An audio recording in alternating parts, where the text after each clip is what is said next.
ಇದೆ. ಸೊ ಅಕಸ್ಮಾತ್ ಯಾರಾದ್ರೂ ದೂರದಿಂದ ಅಥವಾ ಬೇರೆ ಊರಿಂದ ತಗೊಬೇಕು ಅಂದ್ರೂ ಸಹ ಸೊ ಅವರು ಆನ್ಲೈನ್ ವೆಬ್ಸೈಟ್ ಮೂಲಕ ಆಗಲಿ ಅಥವಾ ಅವ್ರು ಕಾಲ್ ಮಾಡಿ ಅವರು ಪ್ರೀವಿಯಸ್ ಏನಾದ್ರು ಬಂದಿದ್ರೆ ಅಥವಾ ಬೇರೆ ರೆಸಿಪೀಸ್ ಇವ್ರ ಹತ್ರ ಇದ್ರೆ ಸೊ ಅದನ್ನ ವಿಚಾರಿಸ್ಕೊಂಡು ಅವ್ರು ಆರ್ಡರ್ ಮಾಡ್ಕೊಂಡು ಲೈಕ್ ಅವರು ತರ್ಸ್ಕೊಬೋದು ಕೊರಿಯರ್ ಮೂಲಕ ಆ ಥರ ಅಲ್ಲೆಲ್ಲ ತಗೋಬಹುದು. ಹಾ ಹೌದು. ಇವರ ಸಿಸ್ಟರ್ಸ್ ಎಲ್ಲ ಗೌರಿಬಿದನೂರು ಚಿಕ್ಕಬಳ್ಳಾಪುರದಲ್ಲೆಲ್ಲ ಇದ್ದಾರೆ. ಅವರು ಕೂಡ ಕೇಳ್ತಾ ಇದಾರೆ ನಮಗೂ ಹಂಗೆ ಮಾಡಿಸ್ಕೊಂಡ್ಬಿಟ್ಟು ತಗೊಂಡ್ಬನ್ನಿ ಅಂತ ಅಂದ್ಬಿಟ್ಟು. ನಮ್ದು ಹೇಗೆ ಅಂದ್ರೆ ಲೈಕ್ ಒಂಥರ ಒಟ್ಟು ಕುಟುಂಬ ಟೈಪು.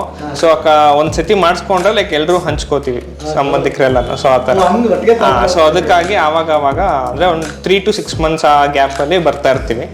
ಸೊ ಇಲ್ಲಿಗೂ ಬೇರೆ ಕಡೆಗೂ ಏನ್ ವ್ಯತ್ಯಾಸ ಅಂದ್ರೆ ಇಲ್ಲಿ ನಾವು ಮೆಜರ್ಮೆಂಟ್ ಏನ್ ಕೊಡ್ತೀವೋ ಸೊ ಇವಾಗ ನಾವು ಮನೇಲಿ ಮಾಡಿಸ್ಕೊಬೇಕು ಅಂದ್ರು ಅಥವಾ ಬೇರೆ ಯಾವ್ದಾದ್ರು ಮಿಲ್ಲಲ್ಲಿ ಮಾಡಿಸ್ಕೊಬೇಕು ಅಂದ್ರೂ ಸಹ ಸೊ ನಾವು ಡೈರೆಕ್ಟ್ ಆಗಿ ಮೆಜರ್ಮೆಂಟ್ ಕೊಡ್ತೀವಿ. ಸುಮ್ಮನೆ ಯಾವ್ದೋ ನಾವು ನಮ್ಮ ಮನೇಲಿ ಏನಿರುತ್ತೋ ನಾವು ಎಷ್ಟು ಪ್ರಕಾರ ತಗೊಂಡಿರ್ತೀವೋ ಅದನ್ನ ತಗೊಂಡೋಗಿ ಕೊಡ್ತೀವಿ, ಅವ್ರು ಮಿಲ್ಗೆ ಹಾಕಿ ಕೊಡ್ತಾರೆ.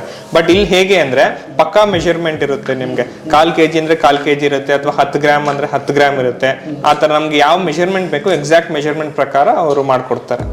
ಸೊ ಅದರಿಂದ ಟೇಸ್ಟ್ ಕೂಡ ಪರ್ಫೆಕ್ಟ್ ಆಗಿ ಬರುತ್ತೆ. ಸೊ ಇವಾಗ ಕೆಲವು ಟೈಮ್ ಏನಾಗುತ್ತೆ ಅಂದ್ರೆ ನಾವು ಮನೇಲಿ ಮಾಡ್ಕೊಂಡಾಗ ಎಕ್ಸಾಕ್ಟ್ ಮೆಜರ್ಮೆಂಟ್ ಮ್ಯಾಚ್ ಆಗಲ್ಲ. ಸೊ ಅದಕ್ಕಾಗಿ ನಮ್ಗೆ ಸ್ವಲ್ಪ ಟೇಸ್ಟ್ ಅಲ್ಲಿ ಸ್ವಲ್ಪ ಡಿಫ್ರೆನ್ಸಸ್ ಬರ್ಬೋದು. ಬಟ್ ಇಲ್ಲಿ ಹಾಗಲ್ಲ, ನೀವು ಏನ್ ಮೆಜರ್ಮೆಂಟ್ ಕೊಡ್ತೀರೋ ಅದ್ರ ಪ್ರಕಾರನೇ ಅವ್ರು ಮಾಡ್ಕೊಡ್ತಾರೆ.